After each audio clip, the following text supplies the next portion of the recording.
Welcome to only GS. स्वागत है आप सभी का वनली जीएस के booster dose for all competitive examination discussion में। और आज के डिस्कशन में हम जो पिछली बार मिश्र धातु से संबंधित जो डिस्कशन हमने किया था उसको आज हम एमसीक्यू फॉर्मेट में डिस्कस करेंगे। तो चलिए बिना समय व्यर्थ किए आज का डिस्कशन स्टार्ट करते हैं। लेकिन इस डिस्कशन को स्टार्ट करने से पहले मैं आप सभी से कुछ कहना चाहता हूं कि आप प्लीज़ वीडियो को पूरा देखें, तभी तो आपको ये पता चल पाएगा कि ये वीडियो इम्पोर्टेंट है या नहीं, क्या ये आपके लिए यूज़फुल है या नहीं। ठीक, तो जब तक आप वीडियो को पूरा नहीं देखेंगे तब तक आपको ये पता नहीं चल पाएगा। सो आप वीडियो को पूरा देखें।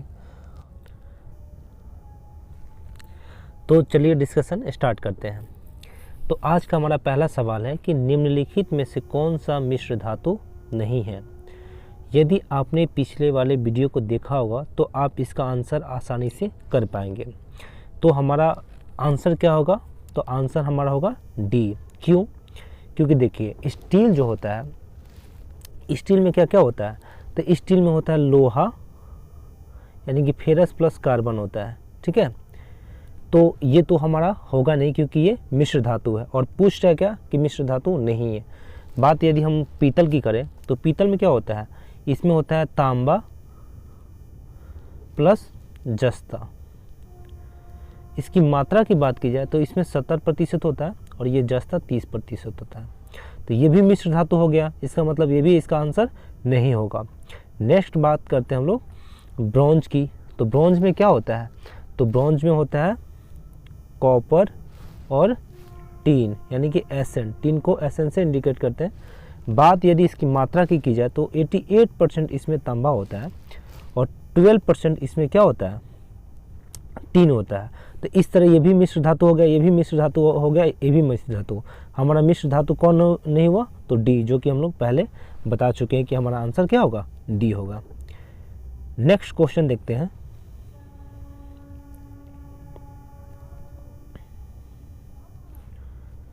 तो नेक्स्ट क्वेश्चन क्या है हमारा? नेक्स्ट क्वेश्चन है कि टांका जो होता है यानी कि शोल्डर एक मिश्र धातु है। तो इस मिश्र धातु में कौन कौन से धातु मिश्रित है, इसी के बारे में हम लोग को जानना है। ठीक, तो सबसे पहले हम लोग देखें कि टांका जो होता है यानी कि शोल्डर में कौन कौन से धातु होते हैं। तो इसमें होता है सीसा। ठीक, सीसा में ऐसे होना चाहिए, सीसा होता है। उसके बाद टीन होता है। क्या होता है? टीन होता है। ठीक, जिसमें टीन की मात्रा कितनी होती है? तो टीन की मात्रा होती है लगभग 32% और इसका कितना होता है? 68%। तो इस तरह से देखिए सीसा और टीन कहाँ पे ऑप्शन? सीसा और टीन, तो ये ऑप्शन ये हमारा आंसर हो जाएगा। राइट, नेक्स्ट क्वेश्चन देखते हैं। तो नेक्स्ट क्वेश्चन है हमारा कि कांसा मिश्र धातु है। ठीक, कांसा जो है एक मिश्र धातु है। तो इस मिश्र धातु में कौन कौन से धातु हैं, सम्मिलित हैं? तो जैसे कि हमने पहले वाले क्वेश्चन में डिस्कस किया हुआ था कि ब्रॉन्ज में जो है कितना परसेंट है, मतलब कौन कौन से धातुओं से मिला हुआ है ब्रॉन्ज है। तो यही क्वेश्चन यहाँ पे दिया हुआ है। तो इसमें देख लीजिए इसमें कौन कौन से होता है? दो धातु होते हैं। एक होता है कॉपर, एक होता है क्या? टीन होता है, जिसको हम लोग एसएन से इंडिकेट किए थे। जिसमें कॉपर होता है 88% और टीन कितना होता है? 12%। तो इस तरह देख लीजिए कॉपर और टीन, कॉपर और टीन, यानी कि ऑप्शन ए हमारा सही आंसर होगा। नेक्स्ट क्वेश्चन देखते हैं।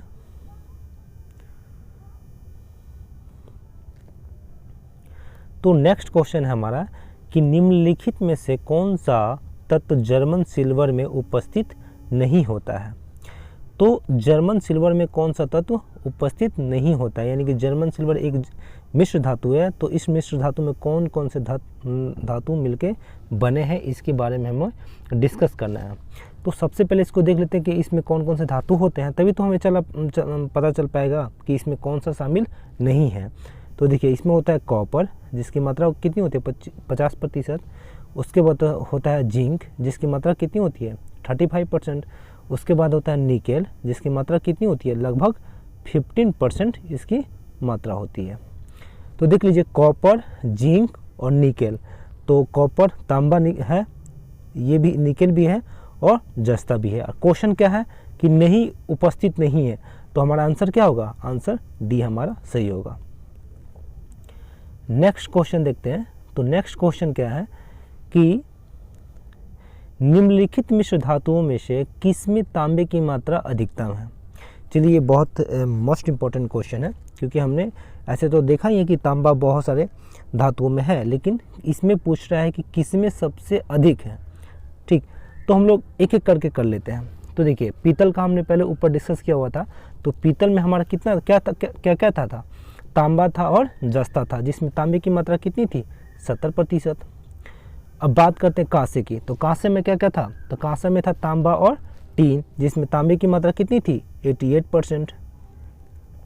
बात यदि हम लोग जर्मन सिल्वर की करें तो इसमें कॉपर की मात्रा कितनी थी, तो ये 50% था। और ये जर्मन सिल्वर किस चीज़ से बना हुआ था, तो कॉपर से, जिंक से और निकल से। बात यदि हम लोग किसकी करें, गन मेटल की करें, तो गन मेटल में होता है 85%। और इसके पूरे मतलब इसका पूरे मिश्र धातु की बात करें, जिसमें कौन कौन से धातु मुख्य रूप से होते हैं, तो उसमें क्या होता है, इसमें होता है copper plus tin plus zinc plus सीसा होता है। ठीक है, तो ये तो हमारा अलग से डिस्कशन हो गया। ठीक, इसका तो इससे कोई संबंध नहीं है। लेकिन हम लोग इसमें अब देखते हैं कि देखिए, पीतल में 70% है, कांसा में 88% है, जर्मन सिल्वर में 50% है, गन मेटल में 85% है। तो सर्वाधिक किसमें है, तो कांसा में है। तो हमारा आंसर कौन हो जाएगा, कांसा। कोई दिक्कत, ओके। चलिए आगे बढ़ते हैं। नेक्स्ट क्वेश्चन है हमारा कि स्टील की कठोरता एवं तन्यता को बढ़ाने के लिए किसकी मात्रा बढ़ाई जाती है। तो आप लोग पिछले वाले वीडियो में जब हमने डिस्कस किया था, तो आपको मैंने बताया था कि जब हम स्टील में कार्बन की मात्रा बढ़ाते हैं तो कार्बन की जो तन्यता और उसकी जो कठोरता है वो बढ़ जाती है। तो इस तरह से हमारा एग्जैक्ट आंसर क्या होगा, तो एग्जैक्ट आंसर होगा कार्बन की मात्रा को स्टील में जब हम बढ़ाते हैं तो कार्बन की जो तन्यता और कठोरता जो है वो क्या हो जाती है, बढ़ जाती है। राइट, चलिए नेक्स्ट क्वेश्चन की तरफ देखते हैं। तो नेक्स्ट क्वेश्चन है हमारा, नेक्स्ट क्वेश्चन क्या है, तो नेक्स्ट क्वेश्चन है कि कांसा मिश्र धातु में तांबा और टीन की प्रतिशत का अनुपात क्या होता है। ठीक, तो हमने जो इससे पहले जो डिस्कस किया था कांसा का, तो उसमें क्या क्या देखा था कि कॉपर प्लस क्या Sn यानी कि टीन, उसमें कितनी इसकी मात्रा थी, तो 88% किसका था, तांबा का था, और 12% किसका था, तो टीन का यानी कि Sn का था। तो इसमें आप देख लीजिए 88% और 12%, तो इस तरह से हमारा ऑप्शन कौन होगा, ऑप्शन ए हमारा एग्जैक्ट आंसर होगा। नेक्स्ट क्वेश्चन की तरफ बढ़ते हैं। नेक्स्ट क्वेश्चन है कि वायुयान को या वायुयान के सामान को बनाने के लिए निम्नलिखित में से किस मिश्र धातु का यूज किया जाता है।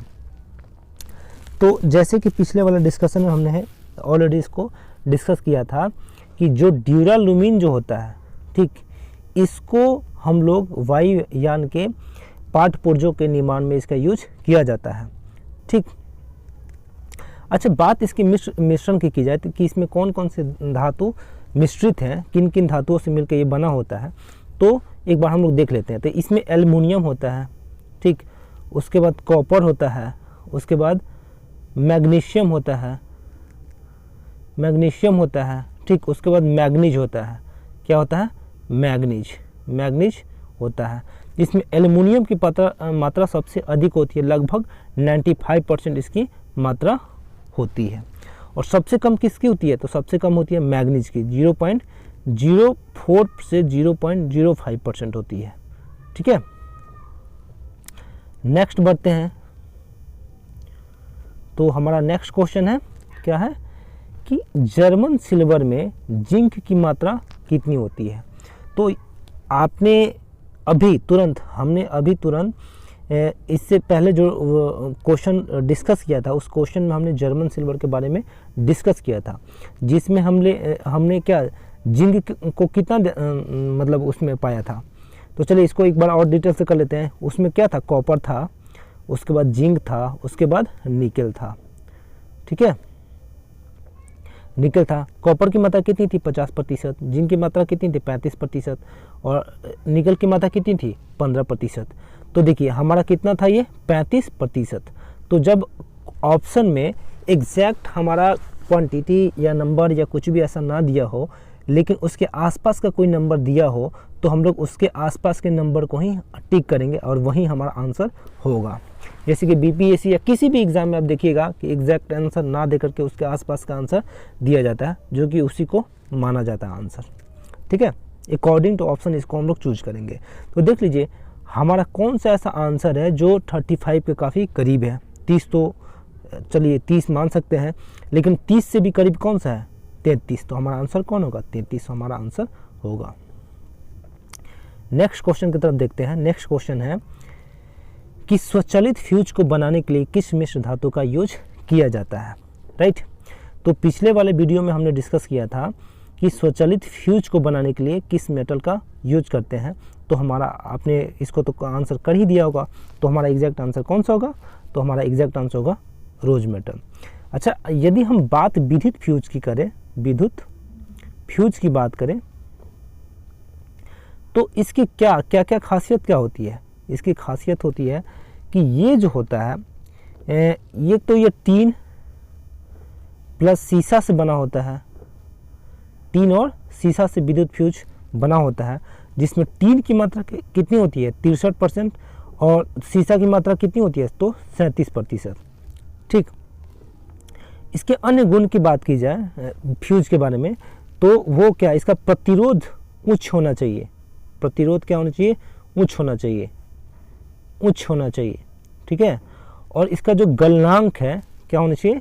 गलनांक जो है निम्न होना चाहिए। राइट। ये एग्जाम में बार बार पूछा गया है कि विद्युत फ्यूज का प्रतिरोध उच्च होना चाहिए या निम्न होना चाहिए। तो प्रतिरोध क्या होना चाहिए? उच्च होना चाहिए। और गलनांक क्या होना चाहिए? तो निम्न होना चाहिए। ठीक। अच्छा, एक यहाँ पे एक और चीज़ है, ये टंगस्टन है। तो इसका यूज हम लोग किस चीज़ में करते हैं? तो बल्ब के अंदर जो फिलामेंट होता है उसके निर्माण में हम लोग टंगस्टन का यूज करते हैं। अच्छा, बात अगर इसकी की जाए कि इसका गलनांक बिंदु कितना होता है, तो इसका गलनांक बिंदु जो होता है, पॉइंट जो होता है 3500 डिग्री सेल्सियस लगभग होता है। नेक्स्ट क्वेश्चन हमारा कि ड्यूरालुमीन में किस धातु की न्यूनतम मात्रा होती है? तो जैसे कि हमने ऊपर डिस्कस किया हुआ था कि ड्यूरालुमीन में कौन कौन सा धातु होता है? तो एल्यूमिनियम होता है, उसके बाद कॉपर होता है। ठीक है। उसके बाद मैग्नीशियम होता है, मैग्नीशियम, राइटिंग तो थोड़ा ख़राब है ही मेरा, मैग्नीशियम होता है। उसके बाद मैग्नीज होता है। क्या होता है? मैग्नीज। तो उसमें हमने क्या बोला था कि ये तो भाई सबसे अधिक होता है 95% के आसपास। इसकी मात्रा लगभग 4% होती है। ठीक। ये जो होता है ये 0.5 से 0.6 होता है, और इसकी मात्रा कितनी होती है? 0.4 से 0.5 के आसपास होती है। तो हमारा एग्जैक्ट आंसर कौन सा होगा? तो एग्जैक्ट आंसर हमारा होगा मैग्नीज। ठीक है। कौन सा होगा? तो एग्जैक्ट आंसर हमारा होगा मैग्नीज। ओके, यहीं पर हम लोग देख कर लेना चाहिए था हमें। ये कितना होता है? 95% के आसपास। ये कितना होता है? 4% के आसपास। ये होता है कितना? तो इसकी मात्रा होती है 0.5 से लेकर के 0.6 होती है। ठीक। इसकी बात करें तो ये होता है 0.4 से 0.5 के आसपास। तो हमारा एग्जैक्ट आंसर कौन होगा? डी। राइट। चलिए क्वेश्चन नेक्स्ट को देखते हैं। क्या है क्वेश्चन? कह रहा है कि सिक्का के निर्माण में किस धातु का यूज किया जाता है? ठीक। तो हम लोग देख लेते हैं। रोज मेटल हमने अभी क्या डिस्कस किया? तो ऑटोमेटिक जो फ्यूज है उसके यूज में करते हैं। मुंज मेटल के हमने नहीं चर्चा किया। मोनल मेटल की बात करें तो इसका भी यूज हम लोग किस में करते हैं? जो छाड़ रखने के लिए जो बर्तन होता है उसका यूज हम लोग करते हैं मोनल मेटल में। बात अगर गन मेटल की जाए तो पिछले वाले वीडियो में हमने क्या डिस्कस किया था? गन यानी कि GUN, गन मतलब बंदूक यानी कि हथियार, यानी कि गन मेटल्स के सहायता से हम लोग क्या करते हैं? हथियार बनाते हैं। गियर हो गया, बेरिंग हो गया, तोप हो गया, इस तरह के वस्तु को हम लोग गन मेटल से बनाते हैं। बच कौन गया? तो हमारा मुंज मेटल बच गया। ठीक है। मुंज मतलब मनी, मुंज से याद रखिएगा मनी, मनी से मुंज, यानी कि हम लोग मुंज को क्या? तो सिक्का बनाने में, सिक्का ही तो पैसा होता है ना, ठीक, तो इस तरह से हमारा क्या आंसर होगा, मुंज से मनी, मुंज से मनी, मनी से सिक्का। ठीक है, तो हम लोग मुंज मेटल से क्या बनाते हैं, सिक्का बनाते हैं। नेक्स्ट है हमारा क्वेश्चन, तो नेक्स्ट है कि क्षार रखने वाले बर्तन को बनाने में किस मिश्र धातु का इस्तेमाल किया जाता है। तो अभी जस्ट हमने अभी क्या डिस्कस किया था, ठीक, इसका तो डच मेटल का तो सस्ते आभूषण बनाने में, अभी मुंज मेटल तो सिक्का बनाने में अभी डिस्कस किया था ना। तो मुंज मेटल को सिक्का बनाने में, रोज मेटल को हमने स्वचालित फ्यूज के बारे में चर्चा कर लिया था। बचा कौन हमारा, तो बी। ठीक, तो मोनेल मेटल का हम लोग यूज करते हैं क्षार रखने वाले जो बर्तन होते हैं उसके निर्माण में, जो कि अभी तुरंत हमने ऊपर डिस्कस किया था। तो इस तरह से हमारा आंसर कौन होगा, तो आंसर बी हमारा सही होगा। नेक्स्ट क्वेश्चन देखते हैं, कह रहा है कि किसकी उपस्थिति के कारण स्टेनलेस स्टील साधारण स्टील की अपेक्षा अधिक ताप सहने में सक्षम हो जाता है।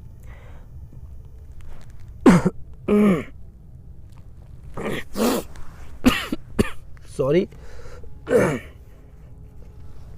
मुझे थोड़ा सा भी गला में कुछ प्रॉब्लम है, सो आप इसको माइंड ना कीजिएगा। तो क्या है हमारा, कह रहा है कि किसकी उपस्थिति के कारण स्टेनलेस स्टील साधारण स्टील की अपेक्षा अधिक ताप सहने में सक्षम हो जाता है।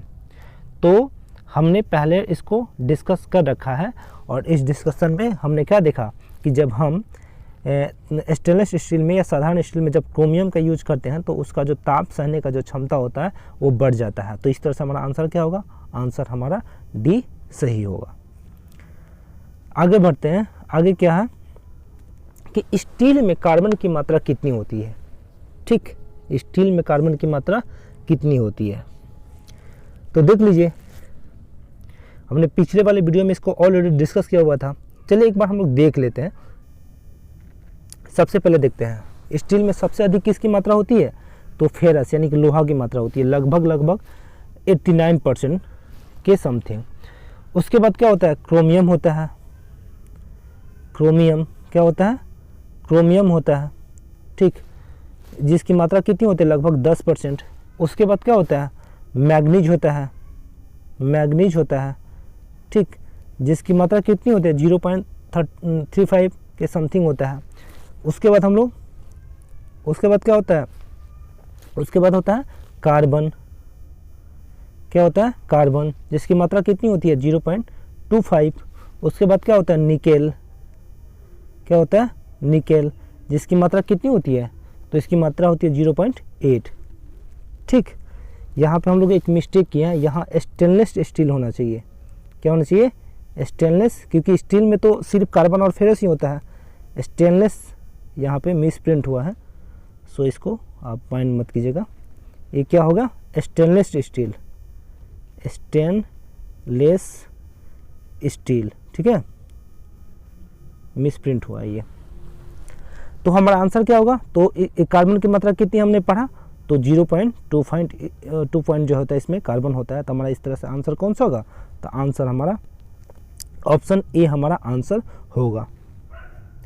तो आज के डिस्कशन में बस इतना ही, और नेक्स्ट बार हम लोग वन लाइनर लेकर के आएंगे, और हर सब्जेक्ट में हम लोग लेकर के आएंगे। ये जोड़ी नहीं कि केमिस्ट्री का ही, क्योंकि एग्ज़ाम होने वाला है, बहुत सारा एग्ज़ाम होने वाला है, जो बिहार एसआई मेंस भी होने वाला है, और उस पर मैं मैक्सिमम वीडियो बनाऊंगा भी, उसी के पॉइंट ऑफ व्यू से ज़्यादा मैं वीडियो बनाऊंगा। और आरआरबी का जितना भी एग्ज़ाम है उस पर मैं वीडियो बनाऊंगा, और सिलेक्टिव चीज़ों को मैं डालूंगा। हो सकता है कि आपको एमसीक्यू में ना डालूं, लेकिन वन लाइनर में 100% डालूंगा। ठीक, तो उसको आप ज़रूर देखें, और उससे अपने एग्ज़ाम में कैसे आपके लिए यूजफुल हो सकता है उसका ज़रूर मतलब यूज करें। तो आज के लिए बस इतना ही, और ये वीडियो यदि आपको अच्छा लगे तो प्लीज़ इसे लाइक करें, कमेंट करें, वीडियो को शेयर करें, और चैनल को सब्सक्राइब करें। थैंक यू, धन्यवाद आप सभी का।